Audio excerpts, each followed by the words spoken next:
ನೋಡಿ, ಒಂದು ಕಡೆ ಪ್ರಾಸಿಕ್ಯೂಷನ್ ಫೈಟ್ ಶುರುವಾಗಿದೆ, ಕಾನೂನಾತ್ಮಕವಾದಂಥ ಸಮರ ಕೂಡ ಈಗ ತಾರಕಕ್ಕೇರ್ತಾ ಇದೆ. ಇದರ ನಡುವೆ ರಾಜ್ಯಾದ್ಯಂತ ರಾಜ್ಯಪಾಲರು ಕೊಟ್ಟಿರುವಂಥ ಈ ಒಂದು ಅನುಮತಿಯ ವಿರುದ್ಧವಾಗಿ ಆಕ್ರೋಶವನ್ನು ಹೊರಹಾಕಲಾಗ್ತಾ ಇದೆ.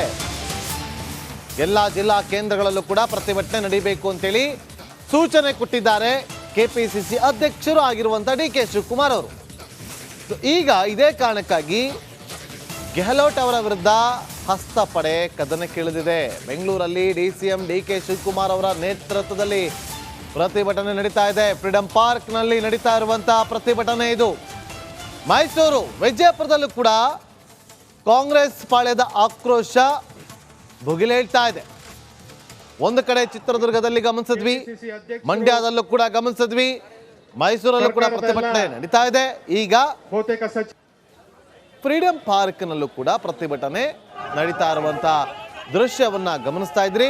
ಈ ಪ್ರತಿಭಟನೆ ನಡೀತಾ ಇರೋದು ಕೆಪಿಸಿಸಿ ಅಧ್ಯಕ್ಷರಾಗಿರುವಂತ ಡಿ.ಕೆ. ಶಿವಕುಮಾರ್ ಅವರ ನೇತೃತ್ವದಲ್ಲಿ ನಡೀತಾ ಇರುವಂತ ಪ್ರತಿಭಟನೆ. ಆಕ್ರೋಶವನ್ನ ಹೊರಹಾಕಲಾಗ್ತಾ ಇದೆ. ಒಂದು ಕಡೆ ಕಾನೂನು ಬಾಹಿರವಾಗಿ ಅಂತ ಹೇಳಿ ಪ್ರಶ್ನೆಗಳು ಉದ್ಭವ ಆಗ್ತಾ ಇದೆ. ತರಾತುರಿಯಲ್ಲಿ ಈ ರೀತಿಯಾಗಿ ಅನುಮತಿಯನ್ನು ಕೊಟ್ಟಿದ್ದಾರೆ ಅಂತೇಳಿ ಕಾನೂನು ತಜ್ಞರು ಕೂಡ ಹೇಳಿಕೆಗಳನ್ನು ಕೊಡ್ತಿದ್ದಾರೆ. ಅಷ್ಟೇ ಅಲ್ಲದೆ ಪೊನ್ನಣ್ಣ ಅವರು ರಿಪಬ್ಲಿಕ್ ಕನ್ನಡದ ವಿಶೇಷ ಸಂದರ್ಶನದಲ್ಲೂ ಕೂಡ ಎಕ್ಸ್ಕ್ಲೂಸಿವ್ ಆಗಿ ಇದೇ ವಿಚಾರವನ್ನು ಪ್ರಸ್ತಾಪ ಮಾಡಿದ್ರು. ಈಗ ಈ ವಿಚಾರವನ್ನ ಮುಂದಿಟ್ಟುಕೊಂಡು ಕಾಂಗ್ರೆಸ್ ಪಾಳ್ಯ ರಾಜ್ಯಪಾಲರ ವಿರುದ್ಧ ಪ್ರತಿಭಟನೆಗೆ ಧುಮುಕಿದೆ. ಅದೇ ರೀತಿಯಾಗಿ ಎಲ್ಲ ಜಿಲ್ಲಾ ಕೇಂದ್ರಗಳಲ್ಲೂ ಕೂಡ ಕಾಂಗ್ರೆಸ್ ಕಾರ್ಯಕರ್ತರು ಪ್ರತಿಭಟನೆಯನ್ನ ಮಾಡ್ತಾ ಇದ್ದಾರೆ. ನೋಡಿ ಯಾವ ಯಾವ ಭಾಗದಲ್ಲಿ ಹೇಗೆ ಪ್ರತಿಭಟನೆ ನಡೀತಾ ಇದೆ ಅಂತೇಳಿ ಈಗ ನೀವು ನಮ್ಮ ಸ್ಕ್ರೀನ್ ಮೇಲೆ ಗಮನಿಸ್ತಾ ಇದ್ದೀರಿ. ಒಂದು ಕಡೆ ದೃಶ್ಯ ಒಂದು, ಅದು ಚಿತ್ರದುರ್ಗದಲ್ಲಿ ಟೈರ್ಗೆ ಬೆಂಕಿ ಹಚ್ಚಿ ಆಕ್ರೋಶವನ್ನು ಹೊರಹಾಕಿರೋದು. ಮತ್ತೊಂದು ಕಡೆ ಬೆಂಗಳೂರಿನ ಫ್ರೀಡಂ ಪಾರ್ಕ್ನಲ್ಲಿ ನಡೀತಾ ಇರುವಂಥ ಪ್ರತಿಭಟನೆ. ಮತ್ತೊಂದು ಕಡೆ ರಾಜ್ಯಪಾಲರ ಫೋಟೋಗೆ ಮಂಡ್ಯದಲ್ಲಿ ಅದು ಫೋಟೋಗೆ ಬೆಂಕಿಯನ್ನು ಹಾಕಿ ಪ್ರತಿಕೃತಿಯನ್ನು ದಹಿಸಿ ಅವರು ಆಕ್ರೋಶವನ್ನು ವ್ಯಕ್ತಪಡಿಸಿದ್ದಾರೆ. ಮತ್ತೊಂದು ಕಡೆ ವಿಜಯಪುರದಲ್ಲಿ ರಸ್ತೆಯನ್ನು ತಡೆದು ಅಲ್ಲಿ ಪ್ರತಿಭಟನೆಯನ್ನು ಮಾಡ್ತಾ ಇದ್ದಾರೆ. ಈ ರೀತಿಯಾಗಿ ಆಕ್ರೋಶಗಳು ಭುಗಿಲೇಳ್ತಾ ಇದೆ. ವಿಜಯಪುರದಲ್ಲಿ ನೋಡಿ, ಇಲ್ಲಿ ಡೊಳ್ಳು ಕುಣಿತ ಮಾಡೋ ಮೂಲಕ ಆಕ್ರೋಶವನ್ನು ಹೊರ ಹಾಕ್ತಾ ಇದ್ದಾರೆ. ನೋಡಿ, ಮಂಡ್ಯದಲ್ಲಿ KR ಪೇಟೆಯಿಂದ ಚಾಮರಾಜನಗರಕ್ಕೆ ಹೋಗುವಂಥ ರಸ್ತೆ ಏನಿದೆಯಲ್ಲ ಅದನ್ನ ಹೆದ್ದಾರಿನ ತಡೆದು ಪ್ರತಿಭಟನೆಯನ್ನ ಮಾಡ್ತಾ ಇದ್ದಾರೆ. ಮತ್ತೊಂದು ಕಡೆ ಫ್ರೀಡಂ ಪಾರ್ಕ್ನಲ್ಲಿ ಡಿ.ಕೆ. ಶಿವಕುಮಾರ್ ಅವರ ನೇತೃತ್ವದಲ್ಲಿ ಈಗ ಪ್ರತಿಭಟನೆ ಆರಂಭ ಆಗಿದೆ.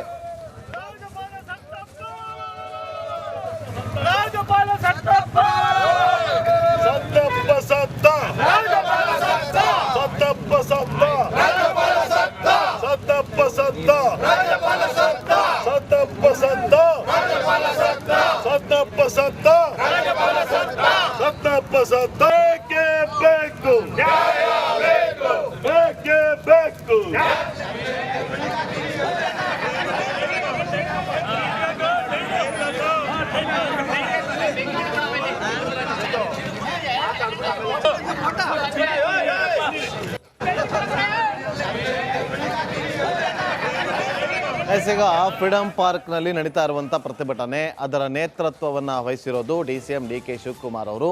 ಅಲ್ಲಿಂದ ನಮ್ಮ ಪ್ರತಿನಿಧಿಗಳು ಮಾಹಿತಿಯನ್ನು ಕೊಡ್ತಾ ಇದ್ದಾರೆ, ಕ್ಷಣದ ಅಪ್ಡೇಟನ್ನು ಕೂಡ ಕೊಡ್ತಾ ಇದ್ದಾರೆ. ಈಗ ನಮ್ಮ ಪ್ರತಿನಿಧಿ ಸುರೇಶ್ ಫ್ರೀಡಂ ಪಾರ್ಕ್ನಲ್ಲೇ ಇದ್ದಾರೆ. ಅಲ್ಲಿ ಹೇಗೆ ಪ್ರತಿಭಟನೆ ನಡೀತಾ ಇದೆ ಅಂತೇಳಿ ನಮ್ಮ ಪೊಲಿಟಿಕಲ್ ರಿಪೋರ್ಟರ್ ಬಸವರಾಜ್ ಸಂಪರ್ಕದಲ್ಲಿದ್ದಾರೆ. ಹೇಗೆ ಪ್ರತಿಭಟನೆ ನಡೀತಾ ಇದೆ ಅಂತೇಳಿ ಮಾಹಿತಿಯನ್ನು ಕೊಡೋದಕ್ಕೆ ಈಗ ಜಾಯ್ನ್ ಆಗಿದ್ದಾರೆ. ಬಸವರಾಜ್, ಪ್ರತಿಭಟನೆ ನಡೀತಾ ಇದೆ, ಆದರೆ ಇದು ಎಷ್ಟರ ಮಟ್ಟಿಗೆ ಎನ್ನುವ ಸಕ್ಸಸ್ ಕೊಡುತ್ತೆ ಅನ್ನೋದು ಪ್ರಶ್ನೆ ಆಗುತ್ತೆ. ಬಸವರಾಜ್, ಖಂಡಿತ ನಾಗೇಂದ್ರ ಬಾಬು, ಸಕ್ಸಸ್ ಪ್ರಶ್ನೆ ಎದ್ದೇ ಹೇಳುತ್ತೆ. ಯಾಕಂದ್ರೆ ಪ್ರತಿಭಟನೆಗಳನ್ನ ಪಕ್ಷದ ವತಿಯಿಂದ ಮತ್ತು ರಾಜಕೀಯ ಕಾರಣಕ್ಕಾಗಿ ಮಾಡಲೇಬೇಕಾಗುತ್ತೆ. ಆ ಕಾರಣಕ್ಕಾಗಿ ಈ ಒಂದು ಪ್ರತಿಭಟನೆ ಈಗಾಗಲೇ ಕಾಂಗ್ರೆಸ್ ಹಮ್ಮಿಕೊಂಡಿದೆ. ಈಗಷ್ಟೇ ಆರಂಭ ಆಗೋ ಹಂತದಲ್ಲಿ ಇದೆ. ಈಗ ಕಾರ್ಯಕರ್ತರು ಆಗಮಿಸ್ತಾ ಇದ್ದಾರೆ, ರಾಜಕೀಯ ಮುಖಂಡರು ಕೂಡ ಆಗಮಿಸ್ತಾ ಇದ್ದಾರೆ. ಜೊತೆಗೆ ಡಿ.ಸಿ.ಎಂ ಡಿ.ಕೆ. ಶಿವಕುಮಾರ್ ಮತ್ತು ಕೆಪಿಸಿಸಿ ಅಧ್ಯಕ್ಷರು ಕೂಡ ಆಗಿರೋದ್ರಿಂದ ಅವರು ಇವರ ನೇತೃತ್ವವನ್ನು ವಹಿಸ್ಕೊಳ್ತಾ ಇದ್ದಾರೆ. ಒಂದು ಬೃಹತ್ ಮಟ್ಟದ ಪ್ರತಿಭಟನೆಯನ್ನ ರಾಜ್ಯಪಾಲರ ನಡೆ ವಿರುದ್ಧ ಮಾಡ್ಕೊಳ್ತಕ್ಕಂಥದ್ದು. ಜೊತೆಗೆ ಮತ್ತೆ ನಿಮ್ಮನ್ನ ಸಂಪರ್ಕ ಮಾಡ್ತೀವಿ. ಥ್ಯಾಂಕ್ ಯು ನಿಮ್ಮೆಲ್ಲ ಮಾಹಿತಿಗಾಗಿ. ನೋಡಿ, ಅಲ್ಲಿ ತುಂಬಾ ಜನ ಸೇರಿದ್ದಾರೆ ಫ್ರೀಡಂ ಪಾರ್ಕ್ ನಲ್ಲಿ, ಹೆಚ್ಚಿನ ಸಂಖ್ಯೆಯಲ್ಲಿ ಸೇರಿದ್ದಾರೆ. ಪ್ರತಿಭಟನೆ ಕೂಡ ಬಹುತೇಕ ಸಚಿವರು ನಡೀತಾ ಇದೆ, ಶಾಸಕರು, ಸಂಸದರು, ಎಲ್ಲ ಮುಖಂಡರು ಕೂಡ ಮತ್ತೊಂದು ಕಡೆ ನೋಡಿ, ಈಗ ಒಂದು ಕಡೆ ಇಷ್ಟೆಲ್ಲ ಪ್ರತಿಭಟನೆಗಳು ನಡೀತಾ ಇದೆ, ಸಮರವನ್ನು ಸಾರೋದಕ್ಕೆ ಹಸ್ತಪಡೆ ಮುಂದಾಗಿದೆ. ಒಂದು ಕಡೆ ಕಾನೂನಾತ್ಮಕವಾದಂಥ ಹೋರಾಟಗಳು ನಡೀತಾ ಇದೆ, ಪೊಲೀಸ್ ಇಲಾಖೆ ವತಿಯಿಂದ ಕೂಡ ಕಟ್ಟೆಚ್ಚರವನ್ನು ವಹಿಸುವಂಥ ಕೆಲಸವನ್ನು ಆಗ್ತಾ ಇದೆ. ಆದರೆ ಇದೆಲ್ಲದರ ನಡುವೆ ಈಗ ಗೃಹ ಸಚಿವರಾಗಿರುವಂಥ ಪರಮೇಶ್ವರ್ ಅವರು ವಿದೇಶಕ್ಕೆ ಪ್ರಯಾಣವನ್ನು ಬೆಳೆಸಿದ್ದಾರೆ.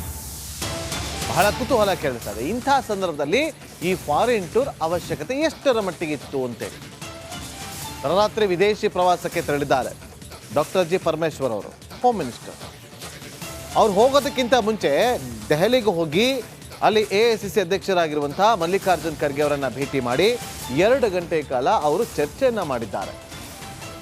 ಹಾಗಾದ್ರೆ ಏಕಾಏಕಿ ಪರಮೇಶ್ವರ್ ಅವರು ಫಾರಿನ್ ಟೂರ್ ಕೈಗೊಂಡಿದ್ದು ಯಾಕೆ? ಎಲ್ಲಿ ಹೋಗಿದ್ದಾರೆ ಯಾರಿಗೂ ಗೊತ್ತಿಲ್ಲ, ಯಾವ ವಿದೇಶಕ್ಕೆ ಹೋಗಿದ್ದಾರೆ ಅದು ಅಪ್ಡೇಟ್ ಇಲ್ಲ.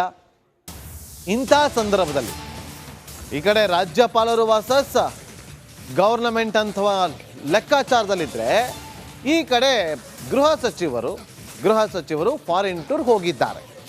ಮಾಹಿತಿಯನ್ನು ಕೊಡೋದಕ್ಕೆ ನಮ್ಮ ಪೊಲಿಟಿಕಲ್ ಬ್ಯೂರೋ ಹೆಡ್ ಆಗಿರುವಂಥ ವಿಜಯ್ ಸಂಪರ್ಕದಲ್ಲಿದ್ದಾರೆ. ವಿಜಯ್, ಇಂಥ ಸಂದರ್ಭದಲ್ಲಿ ಈ ಟೂರ್ ಅವಶ್ಯಕತೆ ಇತ್ತ? ಯಾಕೆ ಹೋಗಿದ್ದು ಅನ್ನೋ ಪ್ರಶ್ನೆಗಳು ಕೂಡ ಉದ್ಭವ ಆಗ್ತಾ ಇದೆ.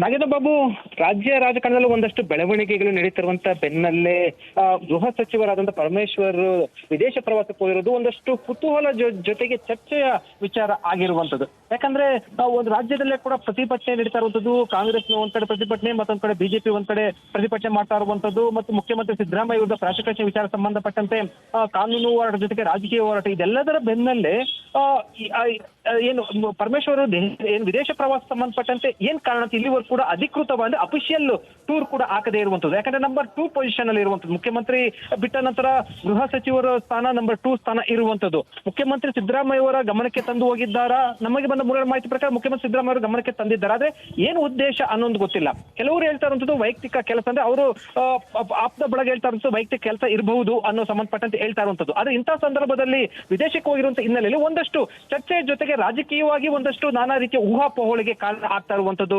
Nagendra Babu, okay, thank you Vijay ನಿಮ್ಮೆಲ್ಲ ಮಾಹಿತಿಗಾಗಿ. ನೋಡಿ, ಇಡೀ ರಾಜ್ಯಾದ್ಯಂತ ವಿವಿಧ ಭಾಗದಲ್ಲಿ ವಿವಿಧ ಜಿಲ್ಲೆಗಳಲ್ಲಿ ಪ್ರತಿಭಟನೆ ನಡೀತಾ ಇದ್ದಾರೆ. ಮತ್ತೊಂದು ಕಡೆ ಇವತ್ತು ಯಾರಾದರೂ ಏರ್ಪೋರ್ಟ್ ಕಡೆ ಹೋಗೋರಿದ್ರೆ ಸ್ವಲ್ಪ ಈ ಸುದ್ದಿಯನ್ನು ಗಮನಿಸಿ. ಯಾಕೆ ಅಂತಂದರೆ ಅಲ್ಲೂ ಕೂಡ ಪ್ರತಿಭಟನೆಯ ಬಿಸಿ ತಡ್ತಾ ಇದೆ. ಏರ್ಪೋರ್ಟ್ಗೆ ಹೋಗೋದಕ್ಕಿಂತ ಮುಂಚೆ ಬೇರೆ ಮಾರ್ಗವನ್ನು ನೀವು ಅನುಸರಿಸಿದ್ರೆ ಒಳ್ಳೆಯದು. ಯಾಕೆ ಅಂತಂದರೆ ಏರ್ಪೋರ್ಟ್ ರಸ್ತೆಯಲ್ಲೂ ಕೂಡ ಪ್ರಾಸಿಕ್ಯೂಷನ್ ಕಿಚ್ಚು ಹೆಚ್ಚಾಗ್ತಾ ಇದೆ. ಸಚಿವ KH ಮುನಿಯಪ್ಪ ಅವರ ನೇತೃತ್ವದಲ್ಲಿ ಪ್ರತಿಭಟನೆ ನಡೀತಾ ಇದೆ. ಚಪ್ಪರಕಲ್ಲು ಬಳಿ ಕಾಂಗ್ರೆಸ್ನಿಂದ ಪ್ರತಿಭಟನೆ ನಡೀತಾ ಇದೆ. ಬಸ್ಗಳಲ್ಲಿ ಕಾರ್ಯಕರ್ತರು ಆಗಮಿಸ್ತಾ ಇದ್ದಾರೆ.